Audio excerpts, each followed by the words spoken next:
Pada pembelajaran agenda 1, ada 3 modul yang dipelajari, yaitu modul wawasan kebangsaan dan nilai-nilai bela negara, analisis isu kontemporer, serta kesiapsiagaan bela negara. Untuk membela negara Indonesia, kita harus mulai dengan mencintainya terlebih dahulu. Dan seperti kata orang, tak kenal maka tak sayang, kita harus mulai dari mengenal Indonesia. Kita dapat mulai dari mempelajari bagaimana sih sejarah perjuangan hingga kemerdekaan Indonesia.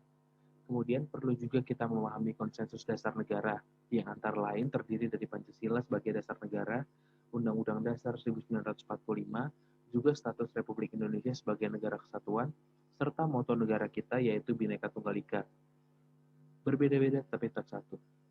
Hal ini sangat penting untuk ditanamkan sejak dini agar mencegah munculnya paham-paham yang berlawanan dengan ideologi kita dan melahirkan perpecahan di dalam Indonesia. Misalnya, pada masa pemerintahan Presiden Soekarno diwarnai dengan berbagai pemberontakan yang mengatasnamakan paham komunisme, serta radikalisme berbasis agama. Tipisnya rasa cinta pada negara menyebabkan hilangnya rasa keharusan untuk membela negara, sehingga para pemberontak tersebut lebih mementingkan kepentingan pribadi dan kelompok dibandingkan dengan keutuhan negara kesatuan Republik Indonesia. Pada masa sekarang, generasi muda juga lebih rentan pada pergeseran ideologi tersebut akibat mudahnya mengakses konten-konten dari negara asing, sehingga mereka sangat mudah terpengaruh nilai-nilai dan ideologi dari negara-negara tersebut.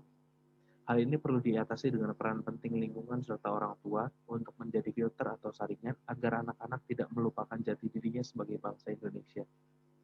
Lalu setelah memahami nilai-nilai bela negara, perlu juga mengetahui bagaimana menganalisa isu-isu kontemporer yang ada di sekitar kita.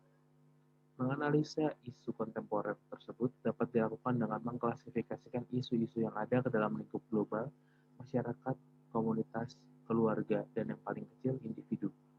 Dengan demikian, isu tersebut nantinya dapat dianalisis dan diselesaikan dengan tools-tools yang ada.